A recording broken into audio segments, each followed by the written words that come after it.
ধন্যবাদ। আমরা মনে করি যে এই যে লুটপাটের যে ব্যবস্থা এটাকে ভাঙার জন্য আসলে বামপন্থীদের এবং যারা গণতান্ত্রিক চেতনায় বিশ্বাসী সেই মানুষদের একটা ঐক্যবদ্ধ অবস্থান অবশ্যই প্রয়োজন। এবং আমরা খুবই আনন্দের সাথে জানাচ্ছি যে গণতান্ত্রিক যুক্তফ্রন্ট আজকে আমাদেরকে সমর্থন দিয়েছে এবং আমরা খুবই কৃতজ্ঞতা প্রকাশ করছি যুক্তফ্রন্টের প্রতি।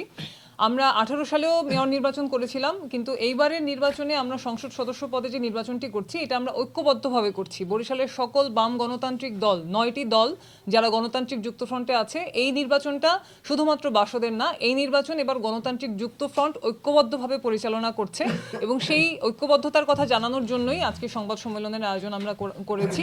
এবং আমরা বলতে চাই যে এই ঐক্যবদ্ধ প্ল্যাটফর্মটি জনগণের কাছে যখন পৌঁছাবে, আমরা সবাই মিলে এইবার এই লুটপাটের যে ক্লাব, এই যে লুটপাটের বৃত্ত, সংসদে যে কোটিপতিদের একটি ক্লাব প্রতিষ্ঠা হয়েছে, এই ক্লাবটি ভাঙার যাত্রা আমরা বরিশাল 5 থেকেই শুরু করব বলে আমরা বিশ্বাস করি।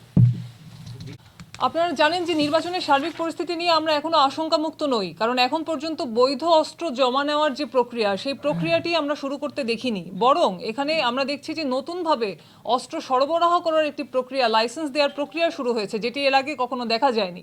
এবং একই সাথে অবৈধ অস্ত্র যা লুট হয়েছে সেটা উদ্ধারেও কিন্তু যথেষ্ট তৎপরতা আমরা দেখছি না। আপনারা জানেন যে কিছুদিন আগে বরিশালে রিফিউজি কলোনিতে প্রকাশ্য দিবালোকে একটা গোলাগুলির ঘটনা ঘটেছে।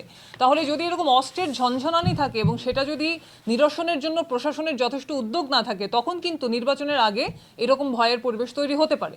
সেই জায়গা থেকে আমরা আহ্বান জানাবো যাতে প্রশাসন জনমনে কনফিডেন্স তৈরি করার জন্য, আইন শৃঙ্খলা পরিস্থিতিটা আরো উন্নত করার জন্য, মানুষকে আরো নিরাপদ বোধ করানোর জন্য প্রশাসন যেন যথেষ্ট উদ্যোগ নেয়।